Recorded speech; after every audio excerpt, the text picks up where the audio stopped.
Hello, church. For those of you who don't know me, my name is Brad. Been a part of Buffalo Free now for 8 years. So I've been asked to kind of come talk to you guys a little bit about leadership and leading teams and trying to accomplish goals. This is something I'm excited about. It's something that I get to do on a daily basis in my work, at home, different things like that. So we're going to kind of start off. Proverbs 16:9 is the verse that we're really going to be sitting on. That reads, "A person's heart plans his way, but the Lord determines his steps." So when I read that, there's a lot of things that come to mind. But when I think in terms of working with teams, I always lean into a lot of different things, and this is a good place to start.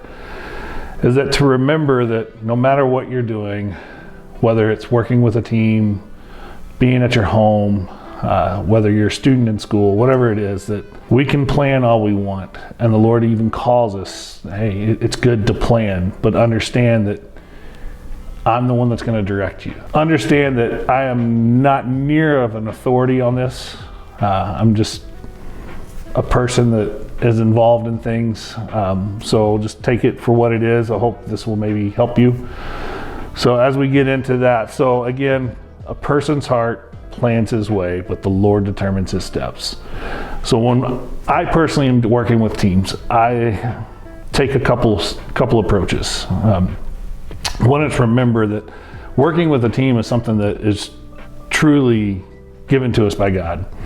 So if you look into the scriptures, very few times that when the Lord is sending people out or when he is wanting something to accomplish, he's sending just an individual. He's always got them in teams, whether it's just pairs or it's groups. Prime example, you look at the disciples. He got a team together. He brought them together. They all had their things. They all had problems, but they were all people that were devoted to Christ. So when you're in the context of the church and when you're working in those things, it's definitely something that is huge, is that we need to be as one. God designed it that way. You look at how Paul described that the church is one body, that we all have different parts. We all have different things. Everybody knows that whole deal. Hey, if you're a right hand, be a great right hand. If you're a left hand, be a great left hand. So everybody's got their different roles, but we all know that the head of the church is Christ himself. When you're in a team, it's not always about you. It's definitely not always about the team. We have goals. We have projects that we're working on.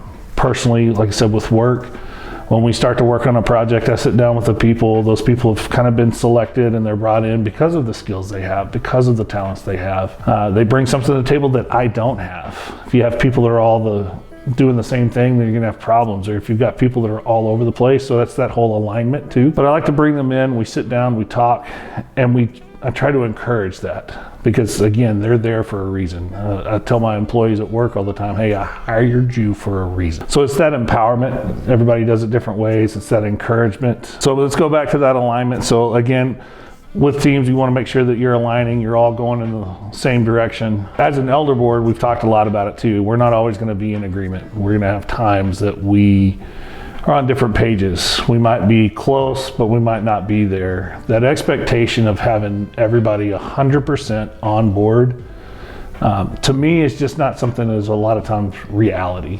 Reality is that you can get people to a point where they're like, okay, I can see where we're going. I'm okay with this. When we talk about that alignment, especially with the church, Psalm 37:23, that verse just says, a person's steps are established by the Lord and he takes pleasure in his way. So again, the main thing is we want to align with Christ.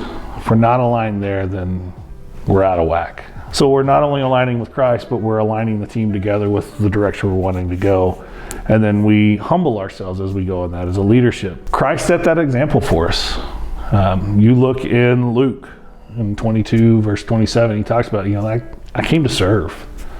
I didn't come to be served. I came to serve. I came to be here with you, to do this with you. Remember, Christ humbled himself and washed feet. So leaders that want to build themselves up, that's not in alignment with what the scriptures say. So it's that humble servant leadership, which leads to, again, building your people up, empowering them, giving them strength, finding their strengths and setting them up for success. And they bring that in together. And sometimes that requires some correction. Peter, We all know Peter, the rock of the church, right? Was by no means perfect, just like all of us. If we remember a time there in Mark chapter 8, there's a point that Christ is talking about his death that's coming, what he's here to do. And Peter is saying, no, that's not right. It's not going to happen. And Christ looks at him and says, get away from me, Satan. It's like, you don't understand my role. It's like he knew his role. He aligned it. He knew it was there. It didn't mean that he didn't love and value what Peter had, because we all know what Peter means to our lives and what he did for the church and how Christ used him in so many different ways, even after that. So sometimes that correction can happen. But again, how do you do it? It's in love. It's with firmness. It's with the understanding of who these people are. Relationships build. So you can't just kind of come in, as we say, there's a bull in a china closet. You got to understand that. So Christ is a great example there. Encouragement. You can think of Barnabas. Who's your Barnabas? Mark, Paul, and Barnabas were on their way out on the first journey for Paul, and at one point, Mark says, "I'm done. I'm out. I can't do it." So he leaves. And that created a rift within their group. And then you kind of look further in, I think it's in Acts 15, where you can kind of see where Barnabas is advocating for Mark to be on the second journey with Paul. Paul doesn't want it. They end up, there's a big rift, they split. But then you even go further, you can go back into 1 Timothy, where at some point that relationship was reconciled and they came back together, and Mark was a big part of who Paul was and what Paul's journey was and what his mission was. So again, correction and encouragement. Barnabas was the encourager. He encouraged this rift. So this rift that was happening, Barnabas was the guy that encouraged to heal it. Sometimes as a leader, you have to heal those rifts within your team. How do you do that? Sitting down with people, making sure they're communicating with people. At the end of the day, it boils down to, how do I as a leader, how can I serve the team that's with me? How can I give them the tools? How can I provide them the opportunity to let them shine, to let their skills come through, their God-given abilities come through? Leading a team, it's a beautiful gift. It's definitely a gift from God when you get the ability to lead it. There's a line in an old song that I know that said, leadership is a privilege offered only by grace. So when you have that ability, understand that that's because God's called you into that, because he sees the fact that you're able to humble yourself and serve.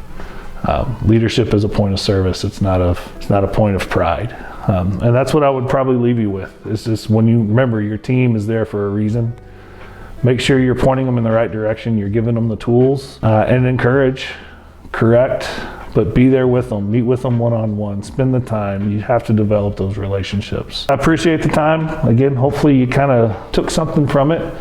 So there are some kind of heat checks and some points that you're going to probably see show up on the screen that'll talk about some things where you can kind of rate yourself on where you're at and kind of leading a team. I encourage you to take some time, look at those. If you have questions, you can obviously contact anybody in the church. You can talk to myself, Braxton, any of the leadership there. We'd love to sit down and chat with you, and God bless you, and thank you guys for listening.